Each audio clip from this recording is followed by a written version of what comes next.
noches para todos. Mi nombre es Giovanni Muñoz, yo soy residente del programa de Medicina de Urgencias de la Universidad de Caldas y hoy vamos a hablar de intoxicación por acetaminofén. Estas son las preguntas que van a orientar la charla. Vamos a hablar de qué tan importante es conocer sobre el tema, de cómo se produce o cuál es el mecanismo de la intoxicación por acetaminofén, cómo voy a abordar el paciente desde el servicio de urgencias en cuanto al antídoto, cuánto, cómo y por cuánto tiempo, y vamos a definir si existen otras alternativas al manejo de esta intoxicación. Entonces, para empezar, definamos si es importante o no conocer sobre el tema.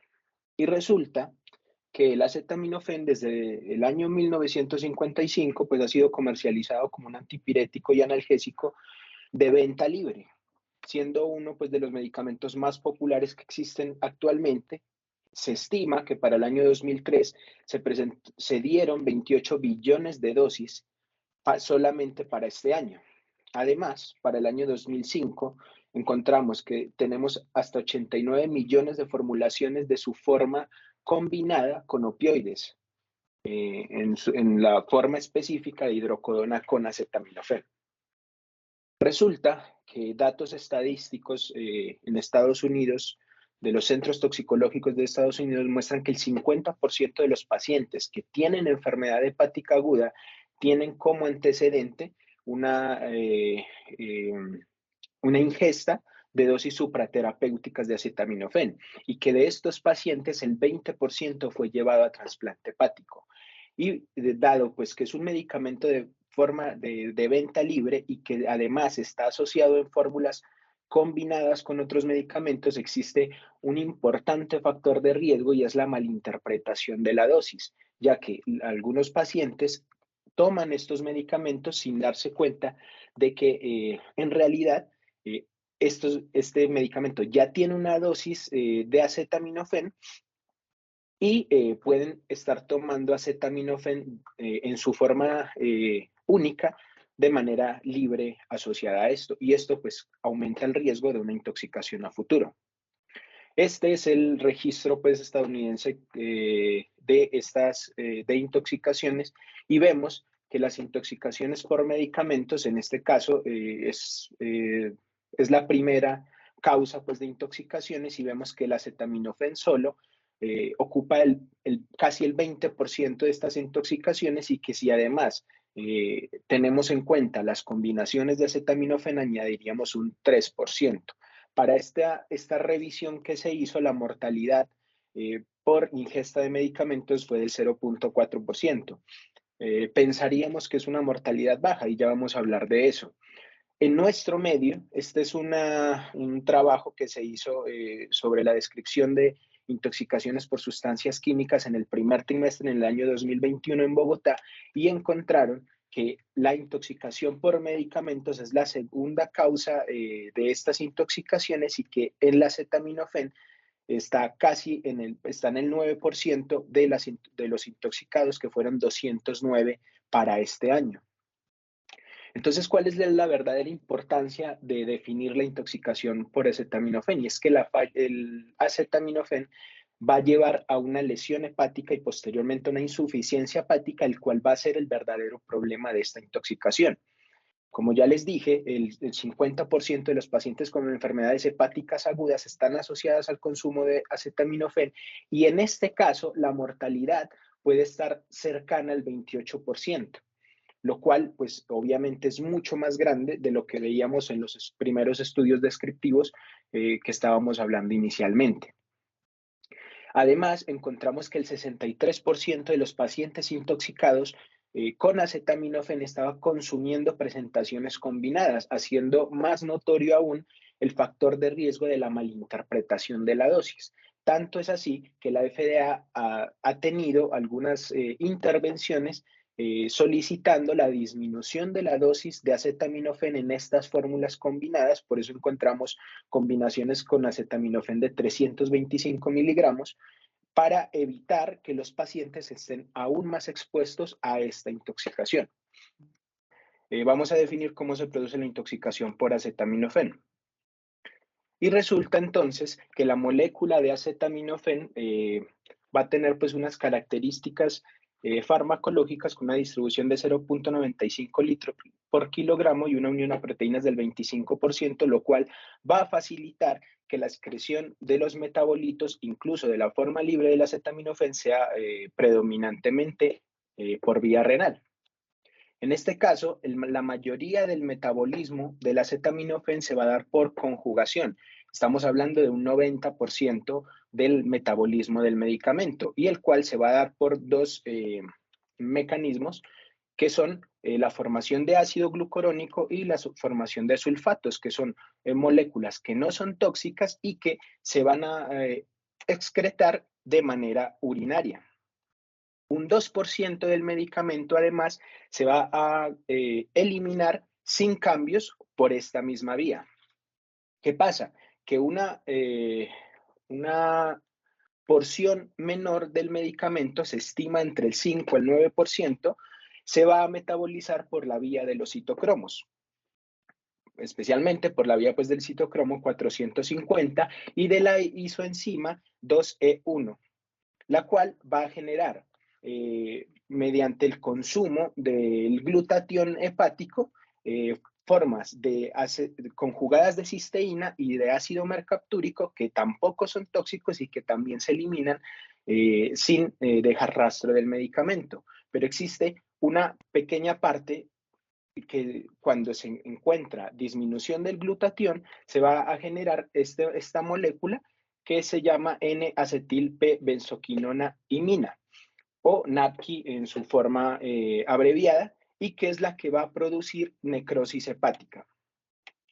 Lo hace mediante un mecanismo celular que produce daño mitocondrial por estrés oxidativo, lo cual va a generar permeabilidad de la membrana de la mitocondria y va a llevar a fragmentación del ADN, y lo cual pues va a llevar finalmente a la necrosis hepática. Y esto se va a hacer con las siguientes características. Primero, va a afectar sobre todo pues a la zona centrolobulillar o la zona 3, porque es la zona en donde más se encuentra la isoenzima A2A1, que es la que se encarga del metabolismo del medicamento. Esto va a llevar a una inflamación estéril mediante producción de DAMs y inflamosomas, que es lo que va a llevar a que el paciente tenga una manifestación inflamatoria bastante clara, incluso con la formación, si no se controla, de respuesta inflamatoria sistémica, que es lo que puede llevar al paciente a generar daño o manifestaciones pues, de daño multiorgánico. En caso de que el paciente supere ese mecanismo, va a llevarse un proceso de reabsorción celular, y en el cual hasta el 70% de los pacientes van a tener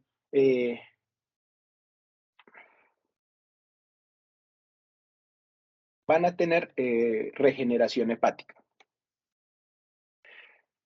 Pero si el 70% de los pacientes van a tener regeneración hepática, entonces, ¿cuál va a ser el problema? Y es que existen unos factores condicionantes para que esto pase. Primero, unos factores que son propios del medicamento. Empezando pues por la dosis, ¿cierto?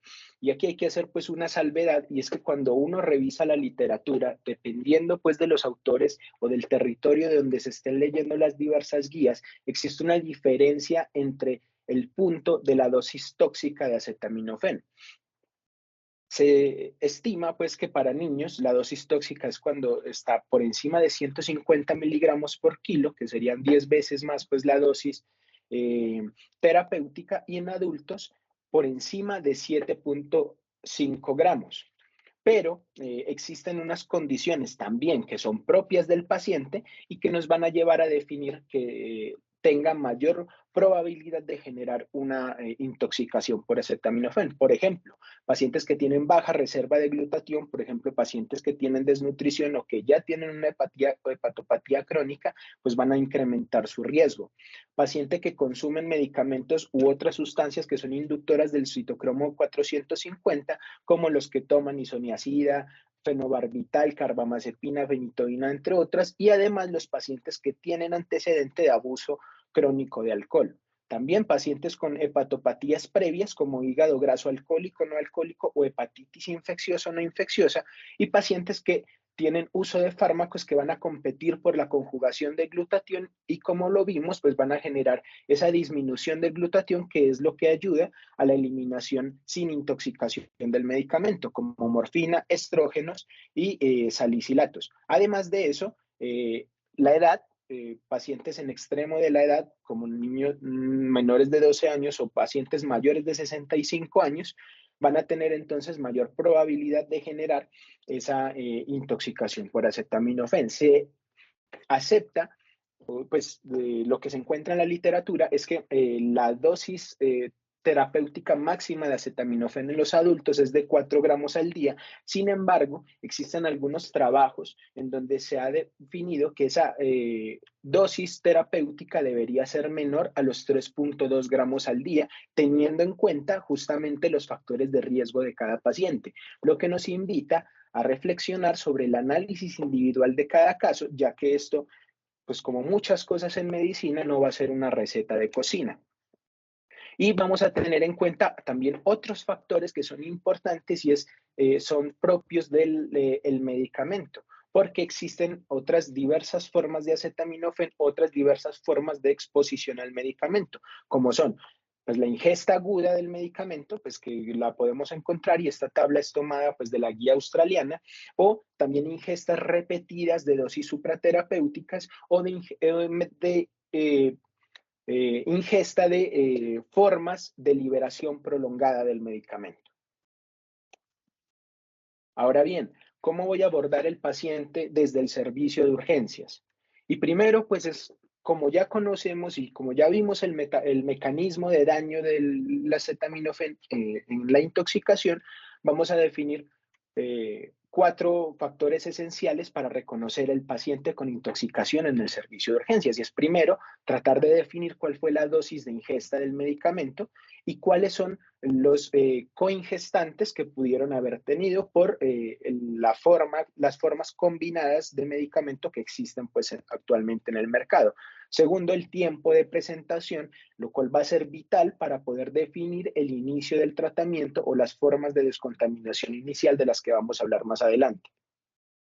Tercero, el fenotipo del consumo, si es un consumo agudo o crónico, y aquí también hay que tener en cuenta si es es un intento voluntario, pues, o autolítico de intoxicación por acetaminofén o si es una intoxicación accidental. Y cuarto, como lo vimos, dado que existen unos factores propios del paciente que van a generar o van a empeorar el mecanismo de intoxicación, pues hay que tener en cuenta las comorbilidades del paciente. Clásicamente se han definido 4 etapas clínicas de la presentación de síntomas en los pacientes con intoxicación con acetaminofén. Y es la etapa 1, que se puede dar entre los primeros 30 minutos a 24 horas, en donde la mayoría de los pacientes son asintomáticos o tienen síntomas inespecíficos como náuseas, emesis, palidez o malestar. Generalmente en esta etapa no existe una alteración de las transaminasas, sin embargo, como lo vamos a ver más adelante, sobre todo en los pacientes en donde yo desconozco la dosis o desconozco la presentación del medicamento, esta elevación de las transaminasas puede generar una sospecha o una alarma pronóstica en el paciente cuando sobre todo las transaminasas están por encima de 1000 en esas primeras 24 horas. También hay otros síntomas que pueden depender de los medicamentos que están asociados al medicamento. Por ejemplo, puede existir alteración del estado de conciencia en los pacientes que tienen dosis supraterapéuticas de formas combinadas con opioides o acidosis metabólica, por ejemplo, en pacientes que consumen formas combinadas con antihistamínicos.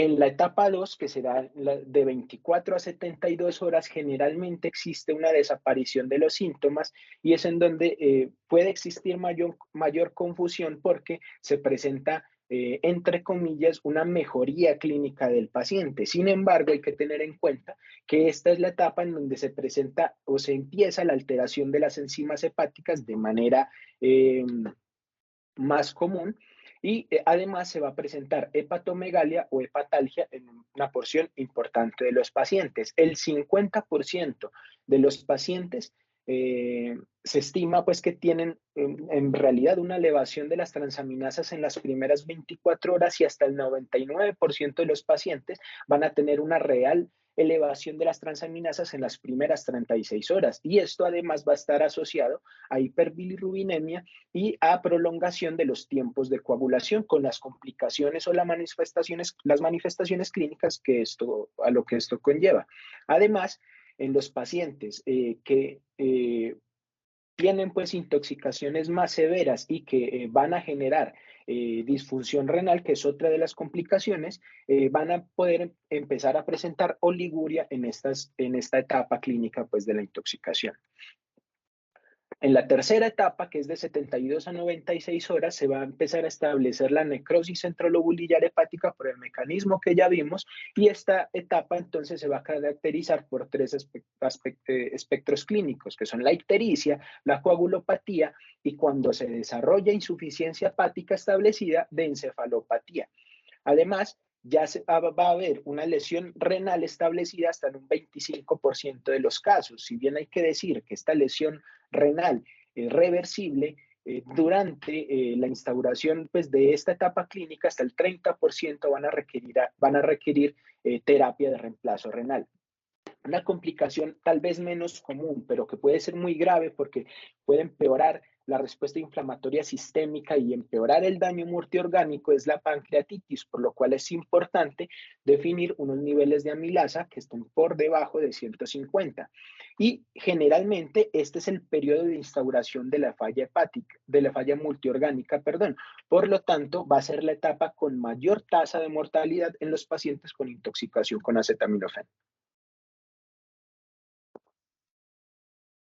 La etapa 4 ya va a ser una etapa clínica más que todo de recuperación y va a durar de 96 horas hasta 2 semanas. Y pues es la fase de resolución de una resolución clínica que va a ser seguida de una resolución histológica con una citolisis de esa necrosis centrolobulillar que se había establecido. Si bien la insuficiencia hepática aguda es uno de los espectros clínicos más importantes de esta intoxicación. En realidad, la insuficiencia hepática crónica no es una complicación común de la intoxicación por acetaminofén. Sin embargo, dependiendo del daño y de la necrosis que se presente en las primeras 96 horas, existe posibilidad de que el paciente requiera hasta pues trasplante hepático. Y eso también lo vamos a ver pues un poquito más adelante. En resumen, entonces, tenemos esta representación de los 4 estadios clínicos de la intoxicación por acetaminofén, los cuales pues es muy importante que tengamos siempre en cuenta porque cuando hagamos el enfoque diagnóstico nos vamos a dar cuenta que teniendo en cuenta la ingesta, teniendo en cuenta el mecanismo y teniendo en cuenta las complicaciones que se dan en las primeras horas, la sospecha clínica va a ser uno de los puntos más importantes para establecer este diagnóstico. Las otras ayudas diagnósticas o paraclínicos lo que nos va a ayudar es hacer una caracterización tanto de la severidad como del pronóstico del paciente. Y en este caso, entonces, las transaminasas, los azoados, los gases arteriales, el lactato, sobre todo pues en los pacientes que ya manifiestan falla multiorgánica, los tiempos de coagulación van a ser importantes para ese enfoque no solo diagnóstico, sino pronóstico del paciente. Y la concentración sérica del acetaminofén va a ser muy importante para determinar el tipo de manejo y eso ya lo vamos a hablar más adelante. ¿Cuál es el problema? Que no todos los centros en donde trabajamos tienen la disponibilidad de medir la concentración de acetaminofén. Hay que tener en cuenta pues que estos paraclínicos no tienen un criterio pronóstico aislado. Sin embargo, como lo dije anteriormente, cuando las enzimas hepáticas, el ALT está elevado por encima de 1000 en las primeras 24 horas, hay que ponerle cuidado porque esos pacientes tienen mayor posibilidad de hacer pues una falla hepática definida. Además, también los pacientes que duplican las transaminasas en las primeras 24 horas, pues van a tener un pronóstico mucho más sombrío. Y para hablar de pronóstico, entonces tenemos muchas formas o muchos enfoques para definir el pronóstico de nuestros pacientes. Uno de los más utilizados pues, son los criterios del King's College para definir entonces el peor desenlace en estos pacientes, y es que tengan una acidosis metabólica con un pH menor a 7.3 a pesar de una reanimación hídrica realizada, o que los pacientes tengan alguno de los otros criterios eh, o que tengan, perdón, los otros tres criterios, que son una encefalopatía hepática grado 3 o grado 4, un tiempo de protrombina elevado mayor a 100 segundos con un INR mayor a 6.5, o que tengan una creatinina sérica por encima de 3,4. Esto tiene pues una sensibilidad cercana al 70%, pero tiene una especificidad entre el 92 y el 95% para definir pues el pronóstico de nuestro paciente. Sin embargo, pues también como dentro de la intoxicación por acetaminofén se va a presentar una falla multiorgánica, existen otros criterios que nos pueden ayudar a definir ese pronóstico en los pacientes. El APH2, cuando está por encima de 19 en los pacientes que yo tengo en observación o que estoy manejando en el servicio de urgencias, o que al momento del ingreso está por encima de 15, van a tener también pues una mayor posibilidad pues de fallecer por esta intoxicación. Y el SOFA también pues va a ser una herramienta que nos va a ayudar cuando está por encima de 6 en la admisión, o cuando se eleva por encima de 10 en las primeras 24 horas de observación. A pesar pues de que esto no tiene una especificidad tan buena como los criterios del King's College, van a tener pues una sensibilidad mayor. Y lo que nos dicen pues las guías de práctica clínica, las diversas revisiones de la literatura, pues es que el pronóstico del paciente lo debemos definir de manera dinámica durante su observación y tratamiento pues en el servicio de urgencias. Teniendo en cuenta que ya tenemos un enfoque diagnóstico y un enfoque pronóstico, vamos a definir cuáles son las pautas del inicio del tratamiento en el servicio de urgencias. Y la gestión inicial va a tener encaminado tres objetivos principales. Primero, disminuir el riesgo de hepatotoxicidad y disminuir el riesgo de que el paciente desarrolle una insuficiencia hepática. El manejo de la coingesta o de los medicamentos u otros productos asociados a la intoxicación, y el control de la falla multiorgánica en los pacientes que lo presenten. Y esto pues es una certeza, que el inicio temprano del tratamiento se va a correlacionar con un mayor pronóstico. Y hay que tener en cuenta que los pacientes, sobre todo los que no tenemos pues en niveles de alta complejidad, existen pues unos criterios de remisión y unos criterios a unidad de cuidados intensivos definidos para traslado de estos pacientes. Pacientes con ya signos o síntomas de insuficiencia hepática aguda definidos por la encefalopatía, pacientes con elevación de los tiempos de coagulación y pacientes en general con manifestación de falla multiorgánica. Estos son los pacientes pues, que van a requerir no solamente una remisión para un manejo multidisciplinario, sino que probablemente van a requerir además del manejo en una unidad de alta dependencia. En cuanto a la descontaminación gastrointestinal, el manejo inicial de estos pacientes va a pues para la descontaminación tenemos entonces la posibilidad de manejarlos con carbón activado. Como ya lo sabemos y lo vimos en la charla pasada del doctor Mauricio, carbón activado se puede dar a dosis de 1 gramo por kilogramo dosis, con un máximo de 50 gramos, obviamente en el paciente que está despierto y que colabora, y ha demostrado mayor eficacia en los pacientes hasta 2 horas posterior a la ingesta. Sin embargo, y vamos a hablar de esto en este estudio, en los pacientes, en un estudio que les voy a mostrar más adelante, los pacientes que tienen intoxicaciones severas con ingestas de más de 30 gramos de acetaminofén, se ha visto beneficio hasta 4 horas posterior a la ingesta. Y el lavado gástrico, en este caso, y lo vemos pues en este estudio. Este es un estudio retrospectivo que evaluó 981 pacientes que se admitieron por intoxicación por acetaminofén en 10 años y se encontró entonces que tenían pues mayor riesgo de concentraciones tóxicas séricas de acetaminofén los que habían tomado más de 10 gramos y los que recibieron carbón activado en este grupo tuvieron menor probabilidad de tener concentraciones altas, sobre todo pues cuando lo recibían en las primeras 2 horas. Sin embargo, a pesar de que el beneficio no fue tan significativo hasta llevarlo a 4 horas, se mostró que existía pues un beneficio respecto a no darles nada para la descontaminación.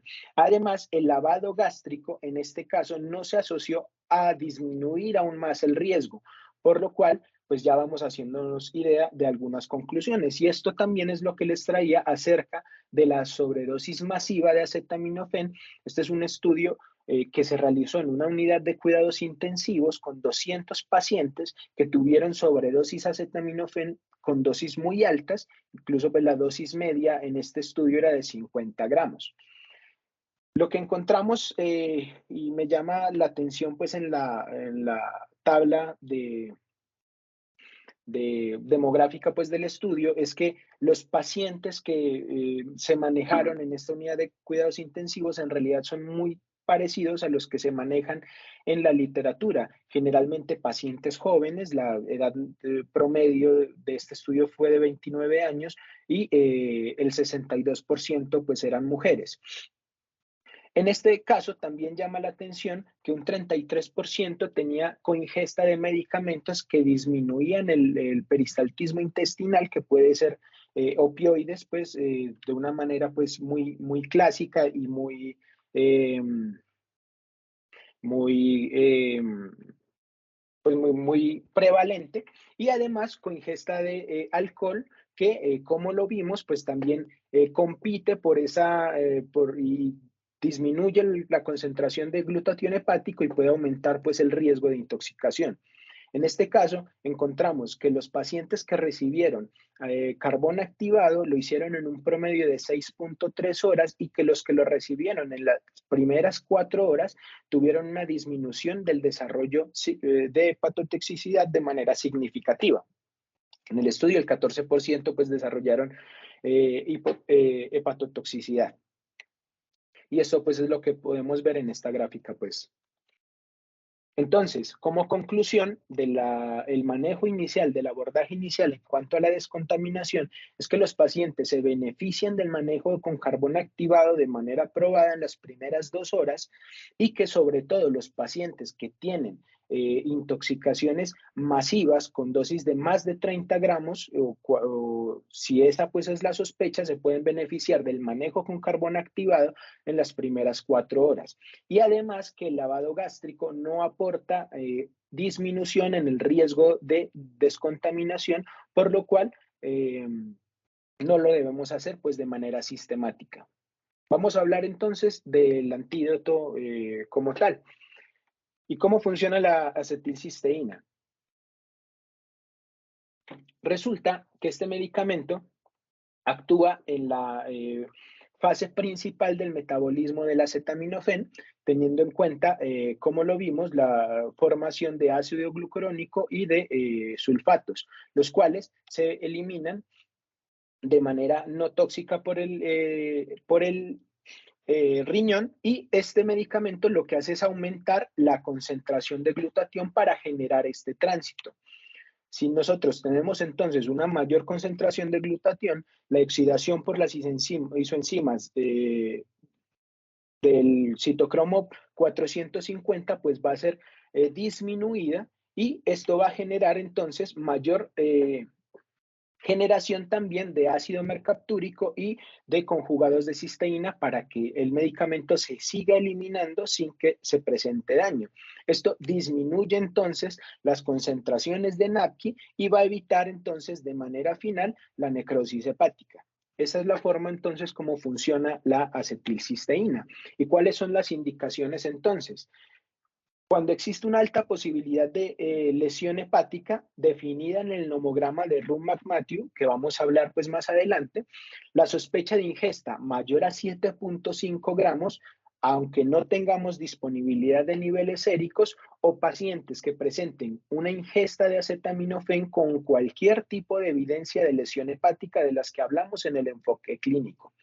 Hay que tener en cuenta que cuando tenemos tiempo desconocido de la ingesta del medicamento, la concentración sérica de acetaminofén va a ser muy importante para definirlo y se ha definido sobre todo cuando está por niveles por encima, perdón, aquí el signo es por encima de 10 miligramos por litro y en los pacientes que tienen ingesta de acetaminofén de liberación tardía, pues también va a ser muy útil el nivel de acetaminofén sérico. Existen diversos protocolos de manejo teniendo en cuenta la acetilcisteína y me voy a enfocar en dos protocolos de manejo. El tradicional, que es el que pues, más se ha manejado prácticamente desde 1970, y es el de 3 pasos, en donde se da una dosis inicial de 150 miligramos por kilo durante la primera hora. Posteriormente vamos a dar 50 miligramos por kilo para 4 horas y posteriormente terminamos la infusión con 100 miligramos por kilo para 16 horas. Sin embargo, existe y está descrito este régimen simplificado de solamente 2 pasos en donde yo inicio la terapia con 200 miligramos por kilo para las primeras 4 horas y posteriormente con 100 miligramos por kilo para las posteriores 16 horas. ¿Existe alguna diferencia entre los dos protocolos del manejo? En realidad, no existe una comparación cabeza a cabeza de la eficacia del medicamento.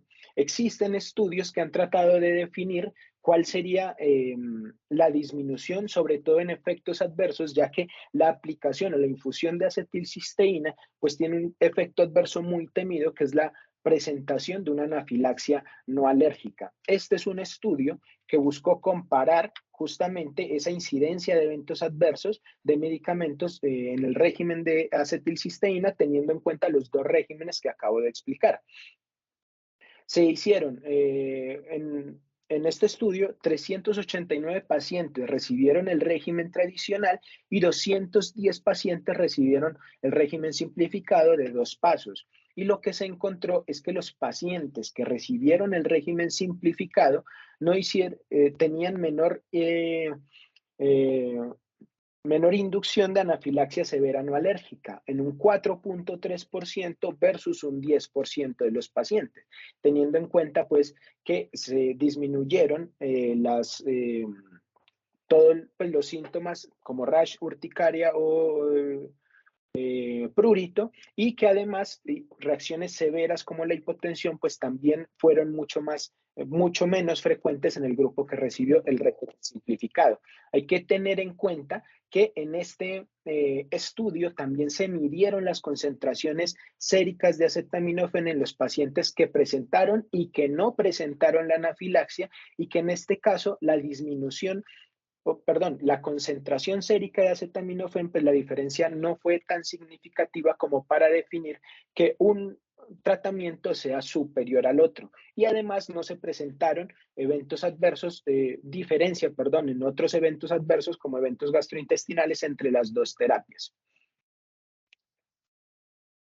Teniendo en cuenta esto,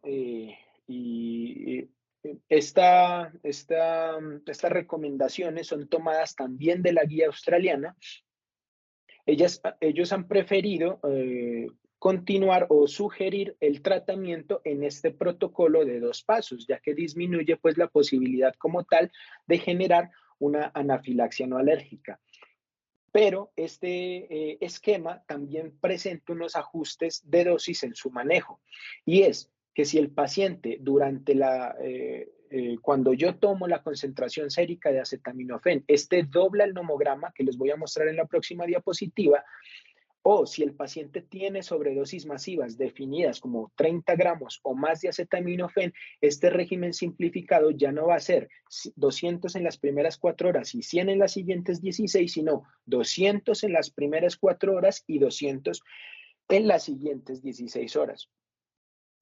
Como podemos ver, el grado de recomendación de la guía es fuerte, pero la evidencia sigue siendo muy baja. Además, ellos nos recomiendan que 2 horas antes de terminar la infusión, es decir, antes de completar las 20 horas, se debe repetir una LT y repetir las concentraciones de acetaminofén si el paciente estuvo expuesto a una intoxicación masiva o con más de 30 gramos. En el caso de que la LT esté por encima de 50 o que se haya duplicado durante el transcurso de la infusión, se debería continuar la infusión por 8 horas más y definir la evolución clínica del paciente. Y lo mismo si la concentración del acetaminofén está doblando nuevamente el nomograma, el paciente debería continuar la infusión de acetilcisteína. Y entonces los criterios para suspender la acetilcisteína en estos casos serían que el paciente ya haya cumplido pues, completamente el tratamiento de las primeras 20 horas y que el AST y el ALT estén disminuyendo, que el INR esté por debajo de 2 y que el paciente clínicamente se vea bien. Además, como lo dijimos, en los pacientes que tienen tiempo de ingesta no definido o pacientes que tienen intoxicación por formas de acetaminofén de liberación prolongada, la concentración sérica de acetaminofén por debajo de los 10 miligramos por litro va a ser pues entonces la forma de definir si yo termino o no la infusión con cisteína. Y este es el famoso nomograma de Rumac-Matthew que les he venido definiendo. Y hay que tener en cuenta varias cositas con este nomograma. Resulta que es una relación entre el tiempo de las horas de ingestión y el tiempo de la concentración sérica de acetaminofén. Lo que nos definen es que si el paciente está por encima de la línea roja, pues va a tener un mayor riesgo, una mayor posibilidad de lesión hepática y por lo tanto se beneficia del tratamiento de acetilcisteína. Sin embargo, este nomograma está pensado solamente para los pacientes que toman acetaminofén de manera aguda y de liberación inmediata, no para otras formas de acetaminofén. Que debe existir obviamente una disponibilidad de la medición de concentración sérica del acetaminofén y que tiene muy buena evidencia si yo lo tomo después de entre las cuarta y la hora 16.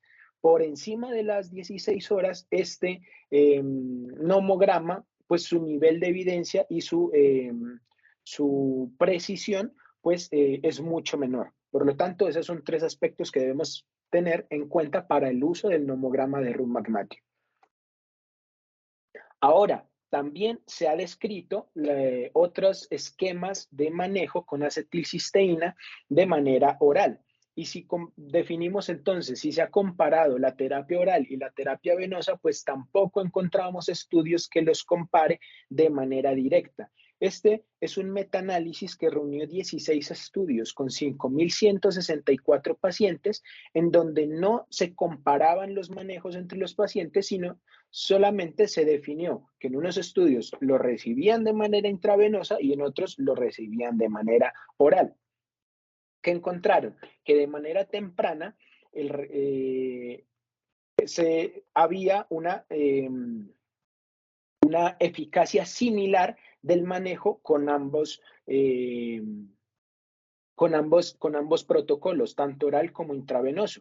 Sin embargo, pues de manera tardía, esa relación no era como tan clara y se define que pues el retraso del manejo se asocia a mayor posibilidad de toxicidad, que es algo pues que sabemos desde la fisiopatología misma de la intoxicación. Hay que tener en cuenta que esta comparación entre ambas rutas en realidad es débil y que es muy difícil sacar conclusiones de acuerdo a si alguna de las dos rutas de protocolo pues va a ser superior a la otra o por lo menos es no inferior.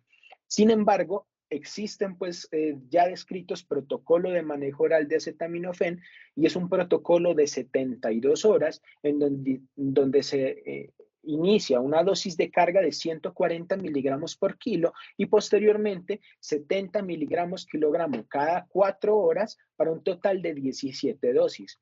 Hay que tener en cuenta que obviamente para el manejo oral de estos pacientes existen unas contraindicaciones. No le puedo dar si el paciente tiene vómito, si el paciente tiene la vía oral restringida por alguna de las complicaciones como pancreatitis, ilio o una obstrucción intestinal. Los pacientes con insuficiencia hepática, es decir, con encefalopatía, yo no puedo brindar este tratamiento, o los pacientes que no toleran no solamente por emesis, sino que rechazan la vía oral. Pues en este caso, no se pensaría pues en este manejo, teniendo en cuenta pues que los pacientes ingresan o la evolución clínica del paciente. Si el paciente está en estado crítico, obviamente pues la mejor ruta de protocolo del manejo va a ser la vía endovenosa. Y para terminar, vamos a preguntarnos si existen otras alternativas para el manejo.